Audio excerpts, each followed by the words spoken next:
todos os espectadores, provavelmente vai ser só eu mesmo, então olá eu do futuro. Bom, esse daqui é o meu primeiro vídeo que eu vou fazer, que eu vou abordar alguns temas. Eu vou colocar aí na edição uma imagem sobre um resumo aí do que eu quero explicar aqui. Eu quero abordar sobre a impossibilidade metafísica da existência de números infinitos ou de conjuntos infinitos. Também quero tratar da divisão por zero, sobre a equiparação de zero com infinito e sobre o ser com ponto, que é um símbolo utilizado para representar Deus, é um símbolo exotérico. E, enfim, ele tem várias conotações, mas eu gostaria de decifrar ele com base no meu conhecimento, que é pouquíssimo. Então, tudo que eu fizer aqui não tem um verdadeiro embasamento, eu apenas estou fazendo o que eu acho que sei. E eu não tenho informação alguma para isso. Mas, enfim, vamos fazer. Primeiro eu quero tratar sobre a infinitude lá que eu falei, sobre ser impossível. Primeiro vamos observar o seguinte: qualquer número que eu pegue, qualquer número, por exemplo, 6, vou tentar escrever aqui por mouse, vai ser foda. Mas, por exemplo, eu pego o 6 aqui. Esse 6, dentro dele, o 6 ele é um conjunto de partes, porque o 6 ele é uma quantificação. Tudo aquilo que é quantificável possui partes. Então, dentro do 6 tem várias partes, como por exemplo 5, 4, 3, 2, 1.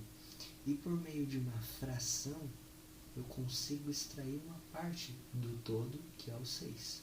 Então, por exemplo, dentro do todo, que é o 6, está o 2. Concorda? Então, eu quero saber uma fração. Então, 1 sobre x de 6, né? Que dê igual a 2, que é uma parte de 6. Então eu vou tirar uma partezinha com essa fração desse todo que é o 6, que vai dar 2. Perfeito? Para fazer essa conta é bem simples. Esse 1 aqui, ele basicamente representa o todo. Então é só fazer a divisão. Por quê? Porque é simples. Eu tenho aqui o todo, né, que é esse quadrado, por exemplo, que ele é feito de partes. E aí o 6 ele é como se fosse esse quadrado aqui, onde eu vou dividir ele por um determinado número que é x, e aí eu vou ter um dessas partezinhas aqui, entendeu? O resultado de uma dessas partes. Então beleza, 6 sobre x é igual a 2, passei multiplicando, 6 é igual a 2x, 6 sobre 2 é igual a 3, portanto x é igual a 3, ou seja, 1 sobre 3 é a fração que representa uma parte de 2. Perfeito. Onde eu quero chegar com isso? Onde eu quero chegar é o seguinte: assim como o 6 ele representa um conjunto de números, 1, 2, 3, 4, 5, o infinito ele também representa um conjunto de números. Por exemplo, o infinito dos números naturais. Então, onde aqui tem 1, 2, 3, 4, tanana, certo? Beleza. Ora, se esse conjunto é feito de partes, através de uma fração, como eu demonstrei aqui, eu consigo extrair uma parte desse todo, perfeito? Ou seja, eu quero que uma fração, certo? De, beleza, é ruim escrever isso, de infinito seja igual a 2, por exemplo, que é uma partezinha aqui, então igual a 2. É o mesmo processo, infinito sobre x é igual a 2, infinito é igual a 2x, infinito sobre 2 é igual, aí que tá, qualquer divisão que você fizer por infinito, assim, se você dividir o infinito por qualquer número, vai dar infinito, porque ora, qual que é a metade de infinito? Só pode ser infinito, porque ele nunca acaba, assim como a metade não pode ser restrito, porque se a metade for exatamente definida, for exata a metade, então não seria metade de infinito, porque aí teria um número maior, por exemplo. Ou seja, infinito dividido por 2 é igual a infinito. Mas perceba o problema aqui. É o mesmo que dizer que você tem um todo, perfeito? Aqui, ó, você tem um todo feito de partes, onde essa parte é igual ao todo. E isso é literalmente impossível. E é impossível não fisicamente, é metafisicamente impossível, no fundamento da realidade. Por quê? O que é metafisicamente impossível? É aquilo que, por exemplo, primeiro vamos tratar o que é metafisicamente possível. Vamos supor que eu tenho a seguinte proposição aqui. O homem... Nossa, eu escrevi aqui esse... O homem é um animal. Percebe o seguinte, eu tenho aqui o sujeito, certo? O homem, em relação ao verbo é. E aí qual que é o predicado? É um animal. Esse daqui é um predicado. Esse predicado aqui, ele está diretamente ligado ao conceito do sujeito, que é o homem. Ou seja, é um animal, esse predicado aqui é literalmente a definição do conceito de homem. Ou seja, é metafisicamente necessário que esse predicado seja verdadeiro, porque se refere ao conceito do sujeito aqui. Mas se eu falo assim, por exemplo, o homem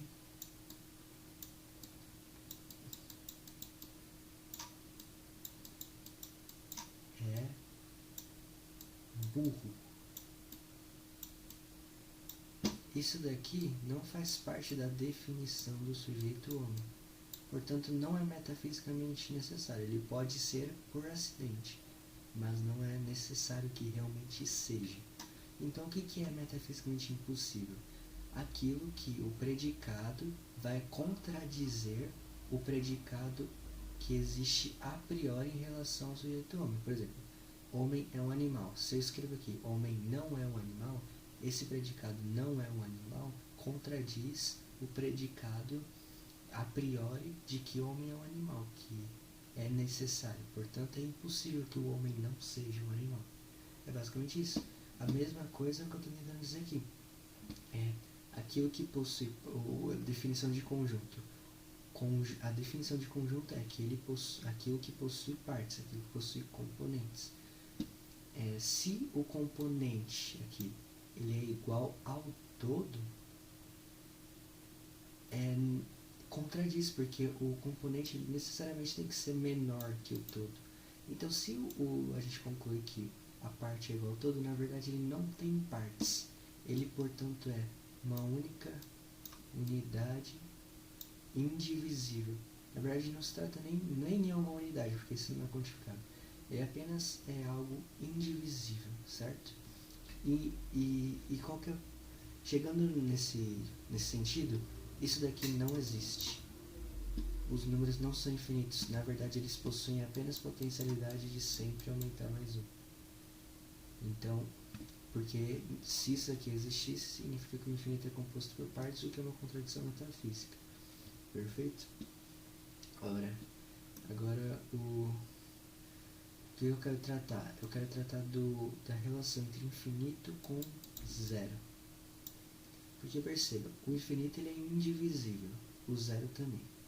O zero ele também não quantifica nada. Ele é a ausência de quantificação. O infinito também não pode ter uma quantidade. Porque se ele tivesse uma quantidade, significa que ele é composto por partes. Portanto, o infinito não tem quantidade. E o infinito é indivisível. Assim como o zero. O zero não tem quantidade e é indivisível. Ou seja, os dois são a mesma coisa. Infinito igual a zero. Ou seja, da mesma forma que isso daqui... Calma, isso aqui não. Calma aí, Ctrl Z. Eu tenho 2. E vou dividir para zero. Isso daqui é impossível perante a matemática, certo?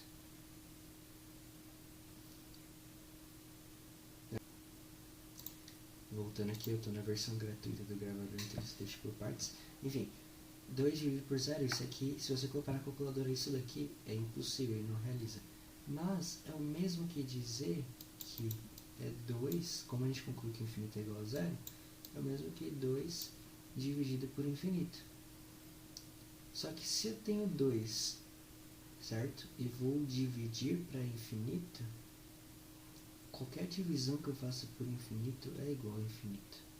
Então, isso daqui é igual a infinito. Caramba. Certo? Porque eu vou dividir o 2 infinitamente para distribuir para o infinito. Então, isso daqui é igual a infinito, que é igual a 0. Ou seja, meio que deu para resolver a divisão por 0. Então, esse era o primeiro passo, a primeira explicação. Agora eu gostaria de tratar sobre um símbolo chamado círculo ponto. Deixa eu ver como é que eu uso aqui esse bagulho. O círculo, eu tenho um círculo aqui, certo? E aí eu tenho um ponto aqui. Esse aqui é um símbolo comumente usado para representar Deus e é utilizado na maçonaria e tem vários significados exotéricos também sobre ele. Mas aí eu estava me perguntando, eu sou um estudante de filosofia tomista, né? Então eu já tenho alguns preceitos sobre a eternidade de Deus, conceitos como ato puro, essas coisas. E eu estava pensando, por que esse símbolo aqui é usado para representar justamente esse aspecto de eternidade de Deus? E eu comecei a investigar o seguinte. Primeiro eu queria explicar o conceito de ato puro e de relativização em questão a Deus. Porque é o seguinte, ato puro é justamente aquilo que já é em todos os estados do ser. Ou seja, não possui qualquer potencialidade para nada. Potencialidade é justamente você poder vir a ser. Eu vou explicar assim desde o começo. O que é potencialidade? Potência é aquilo que pode vir a ser. E ato é aquilo que já é. Por exemplo, o fogo está em ato quanto a estar flamejante, certo? Então ele está em ato quanto está flamejante. Ele já é aquilo no aspecto flamejante. Enquanto que o papel, ele não está em ato quanto a ser flamejante, mas ele possui a potencialidade, ou seja, ele pode vir a ser flamejante e poder flamejar outros. Na medida que o fogo, que está no ato de flamejante, entra em contato com o papel, que está em potência de vir a ser flamejante, então o papel passa de potência para ato, no sentido de se tornar flamejante e poder flamejar outros seres. Mas perceba que nenhum ser passa de potência para ato, senão por um outro ato que houve por trás. Como eu exemplifiquei aqui, o papel só passou de potência para ato pelo fogo se houve o fogo em ato anteriormente. Ora, se o fogo em ato anteriormente está em ato, significa que ele estava em potência e houve um ato anterior que o deixou em ato. E aí você vai retrocedendo isso infinitamente, só que aqui está, não se pode retroceder infinitamente, porque caso contrário, cairia num ad absurdum, né? Seria absurdo, porque se toda a cadeia subsequente que existe até hoje depende de um motor primário, então, se fosse uma regressão infinita, nada agora existiria, porque se tudo agora que existe desse movimento dependeu desse motor primário e a regressão infinita nunca chegaria no primário, nada agora existiria. Portanto, é absurdo pensar que a regressão possa ser infinita. Também é absurdo pensar que algo pode mover-se por si só. Então, por exemplo, o papel passar de potência para ato por si mesmo. Por quê? Porque você passar de potência para o ato pressupõe estar em potência e ato ao mesmo tempo, o que é uma contradição lógica e metafísica. Então, Por exemplo, o papel está em potência contra vir a ser a fogo e ao mesmo tempo está em ato em ser fogo, contradizendo. Então por isso que uma coisa não pode mover a si mesma. Assim como também é absurdo falar que as coisas vêm do nada, porque do nada nasce criado. Não é errado falar que algo pode ser criado a partir do nada, mas algo não pode ser criado a partir do nada, pelo nada, por nada. E eu vou explicar essas nuances aí, certo? Ou seja, existe necessariamente um ato, um motor, certo? Que é ato puro, ou seja, que não possui potencialidade alguma e que é o primeiro motor imóvel.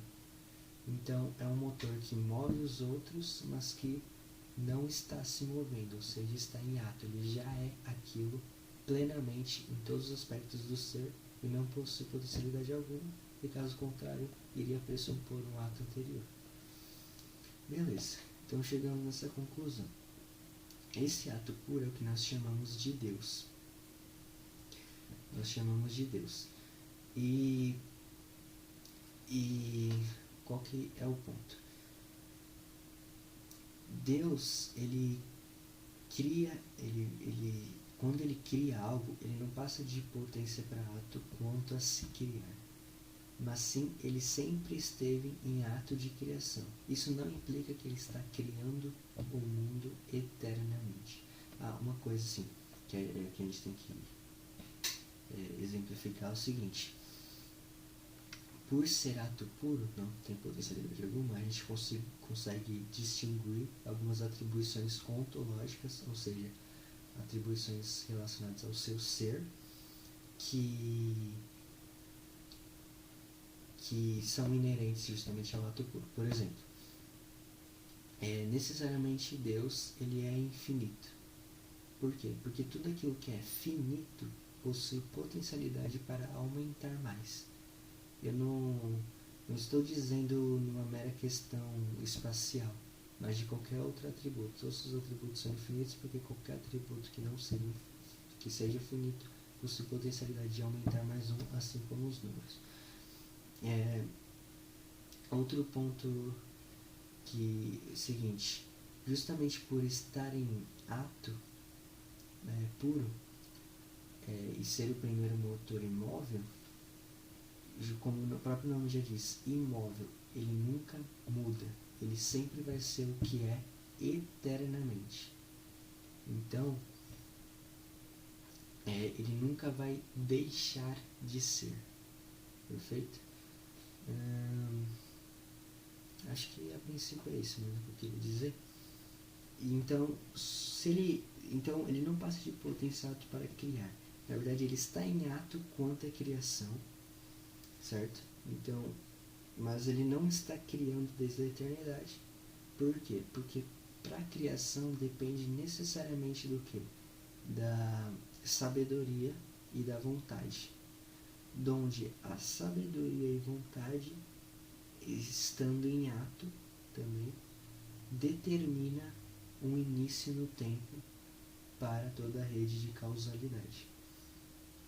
Ou seja, ele não é que ele passe de potência para ato quando se cria algo, já que em Deus não há potência alguma, mas sim que ele está em ato de criação eternamente, mas quem estabelece quando há o início no tempo é justamente a sua vontade e sabedoria, porque para se criar algo necessariamente precisa ter vontade, inteligência e sabedoria por trás.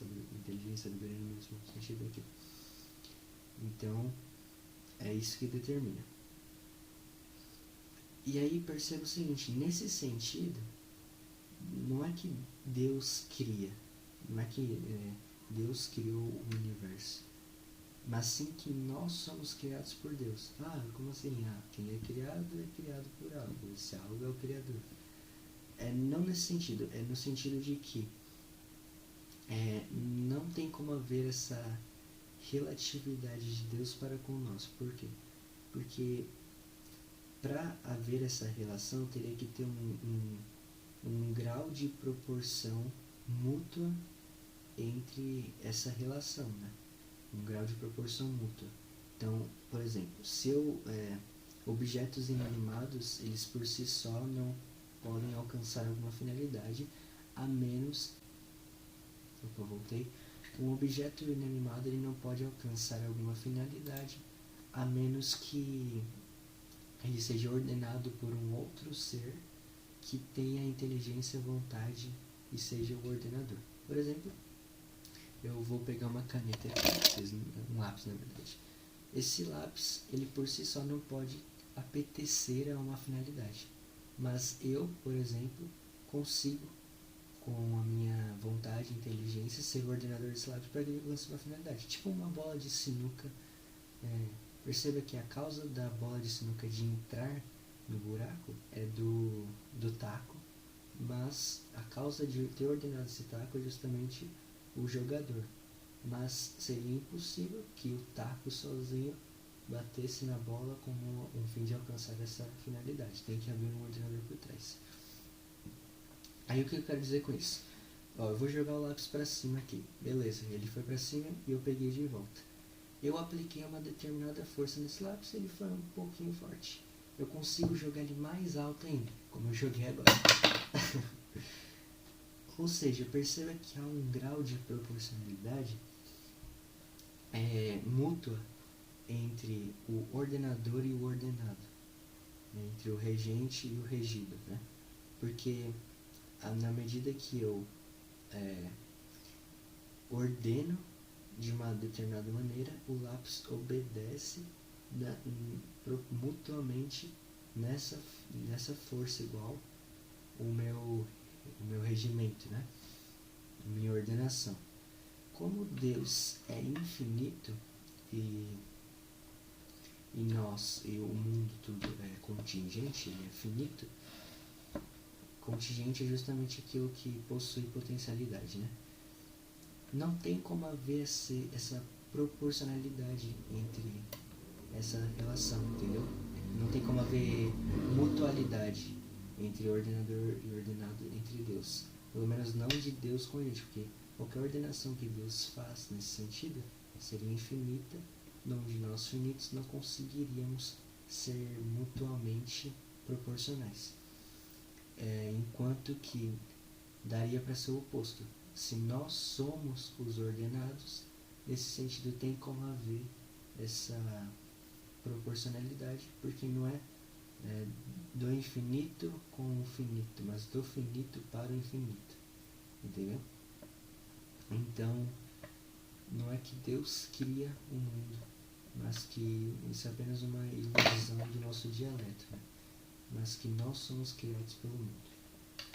Ou seja, Deus não é relativo a nós somos relativos a Deus. Então, o que eu quero chegar? Nesse símbolo aqui, esse ponto seria justamente Deus.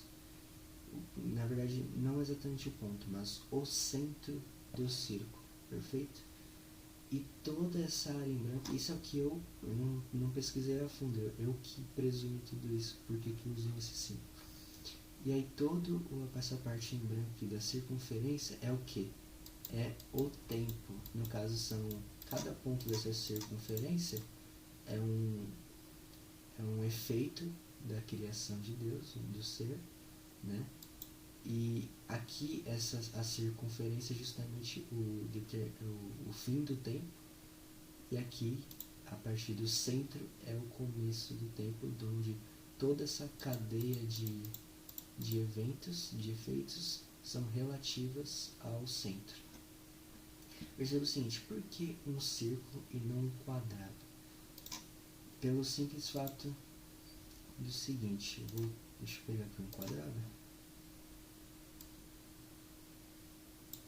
Beleza, vou colocar no centro aqui. Perceba o seguinte, aqui ó, do centro até a diagonal eu tenho uma x distância. E do centro até aqui o lado eu tenho também uma y distância, né? Vamos supor que o lado desse quadrado aqui seja 2, o lado desse quadrado seja 2. E aqui, portanto, é a hipotenusa, certo? Aqui são os catetos. Aí eu quero calcular justamente esse x aqui, que é a metade da hipotenusa. Ora, a soma dos quadrados dos catetos é igual ao quadrado da hipotenusa. Então, o quadrado de 2 é justamente 4, mais 4 é igual a 8, no caso a raiz de 8, que vai dar o tamanho da hipotenusa. Pior que eu não tenho esse número exato, não foi no último período. Mas enfim, a questão é o seguinte: se eu dividir aqui por meio, né, no caso é o y é 1 aqui, né, que seria a metade de 2. Então o y é 1. A raiz de 8 dividido por 2, ele vai ser maior que 1, ou seja, essa diagonal x aqui, ela é maior que essa reta aqui do y. O que isso significa? Se fosse utilizado um quadrado, significa que o tempo poderia se estender até aqui, que é maior, mas o tempo obrigatoriamente pararia aqui, que é menor nessa cadeia cronológica de atualizações do que essa diagonalzinha aqui. Ou seja, é como se o tempo parasse antes do que era para ser. Teria que ser igualitário. O ponto que para aqui no fim do tempo teria que ter a mesma distância nesse lugar aqui. E onde que isso ocorre? Justamente na circunferência. Ou seja, o ponto que está aqui tem a mesma distância do centro que o ponto que está aqui, ou que o ponto que está aqui. Todos os pontos na circunferência têm a mesma distância que é do centro, que é justamente o raio. Porque justamente o fim do tempo se aplica a todos, então tem que ser igualitário. Por isso é uma circunferência e não um quadrado de qualquer outra forma. Aí, perfeito.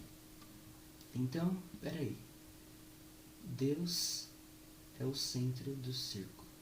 Perceba que se você for abstrair o centro é infinito. Você não consegue quantificar o centro. Por quê? Porque eu vou dando zoom, ó. Eu poderia, é que eu não me permite mais a ferramenta, mas eu poderia ficar dando zoom infinitamente se eu abstrair essa ideia, né? Então eu poderia ficar infinitamente dando zoom e nunca vai haver um ponto mínimo, um ponto aqui no centro certinho, mínimo, que não dê para dividir pela metade, porque todo número que é justamente quantificável, ele dá para ficar dividindo pela metade infinitamente. Então, o centro no mundo abstrato, ele não tem um valor quantificado exato.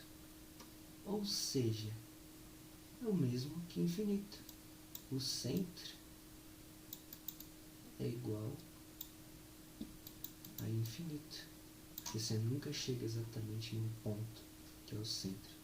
Mas ele existe, porque ele serve de relação, tudo que existe aqui na circunferência do raio até a circunferência, ele só pode existir porque há um centro aqui ao qual ele é relativo. Mas você nunca consegue quantificar exatamente esse centro. Portanto, o centro é igual a infinito. E também é igual a zero. Deus é infinito. Por isso que o ponto no centro, por isso que o centro representa Deus.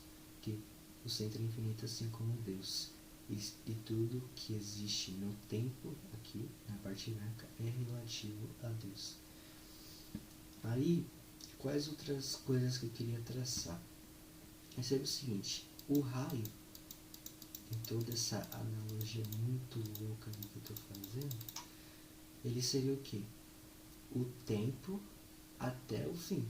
Mas o que é o tempo? O tempo nada mais é do que o que impede que as coisas aconteçam ao mesmo tempo. O tempo é o que mede, é a forma pelo qual um ser passa de potência para o ato.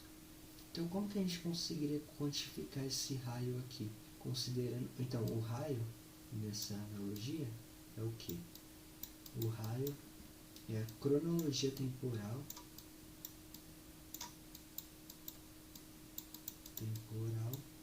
de um ser. Perfeito? Ele é a cronologia temporal de um ser. E aí como que a gente quantifica isso? Justamente a quantidade de vezes que um ser passou de potência ao ato até alcançar a sua finalidade total. Porque a partir do momento... isso é a definição... Voltei. Isso é a definição de virtude. A potencialidade última dos seres. Isso que é a virtude, a potencialidade última do ser. Ou seja, quando, de acordo com a sua essência, a essência é justamente aquilo que faz você ser o que é. Então, o que faz um garfo ser um garfo e não uma colher, e uma colher ser uma colher e não um garfo? Justamente tem uma essência ali intrínseca a esses objetos que fazem eles serem o que são. E como Deus, ele é o criador de tudo, né, digamos assim, e ele é justamente ato puro pressupõe potência ativa absoluta. O que é potência ativa? Voltando, por exemplo, lá do fogo. O fogo está em ato quanto a ser fogo, certo? Portanto, ele só pode dar a outros seres em potência em relação ao fogo aquilo que ele tem, que no caso é só fogo. O fogo, ele não poderia atualizar potências que estão em potências, por exemplo, para serem, frias, porque você passar de potência para o ato em relação a ser frio já é não se concerne ao ato de fogo. Você só consegue dar aquilo que você tem, é basicamente isso. Fogo só consegue dar justamente o aspecto flamejante porque é o que se concerne ao seu ato. Mas Deus, como sendo ato puro, não há potencialidade alguma, portanto, ele possui potência ativa em todos os aspectos do ser.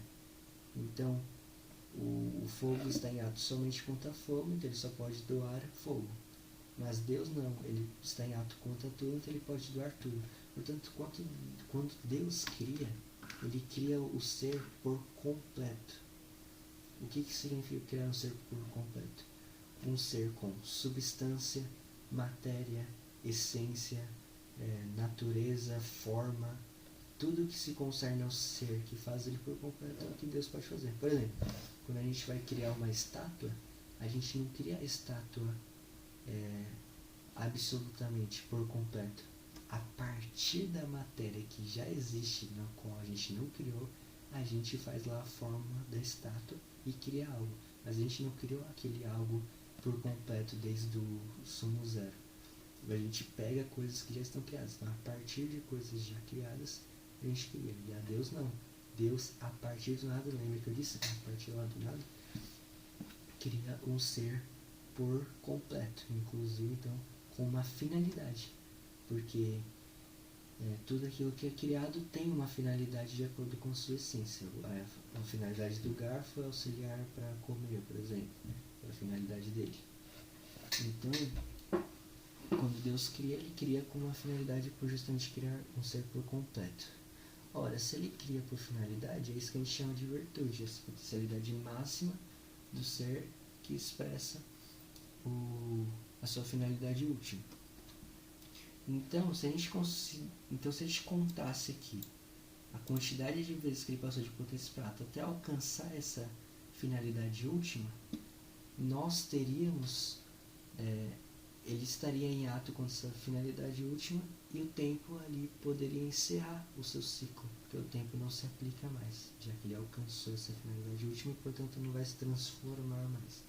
Não que ele não poderia se transformar, mas que ele já chegou no ápice de transformação própria. Ou seja, nós quantificamos o raio aqui pela quantidade de transformações do ser.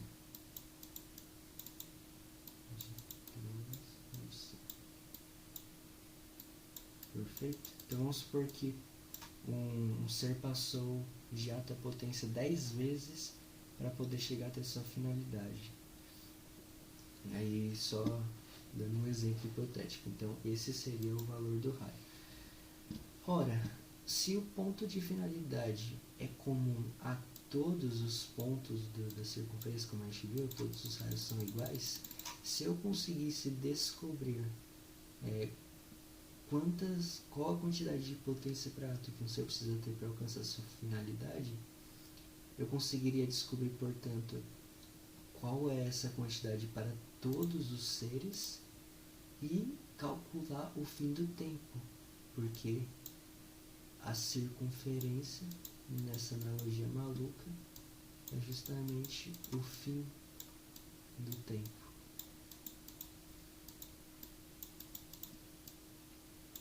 Então eu consigo calcular o fim do tempo. E o que é a área da circunferência? Né? A área. Ora, a área é tudo, mas não é tudo exatamente. Por quê? A área é todos os efeitos em sua cronologia, ou seja, todas as potências todas as passagens de potência para ato dentro do tempo, de todos os seres, essa é a área, menos Deus. Deus não se enquadra no cálculo da área, porque como eu disse, Deus não pode ser quantificável. A área, como quantificando essa quantidade, já seria uma contradição. Mas ora, se a área é tudo que está no centro, Deus está no centro, tudo que está na circunferência, Deus está no centro da circunferência, logo Deus deveria estar na área, certo? Mas lembra que eu disse que o centro, apesar de ele ser relativo para a circunferência, ser essencial, ele não está quantificável aqui dentro. É como se quase ele fosse necessário para toda essa estrutura, tudo é relativo a ele, mas ele a transcende, é como se ele nem estivesse aqui.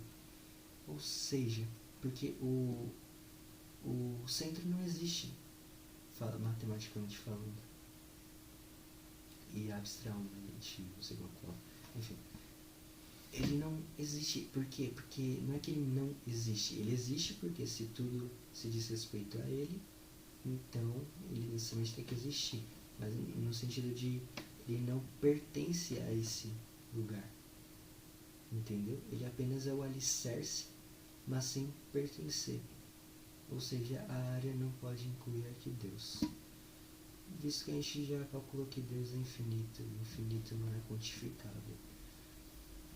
E por enquanto era só isso que eu queria dizer. Eu ainda estou desenvolvendo essa ideia maluca que provavelmente é facilmente refutável, mas enfim, é legal. E era só isso que eu queria compartilhar. Espero que tenham entendido e gostado. E é isso.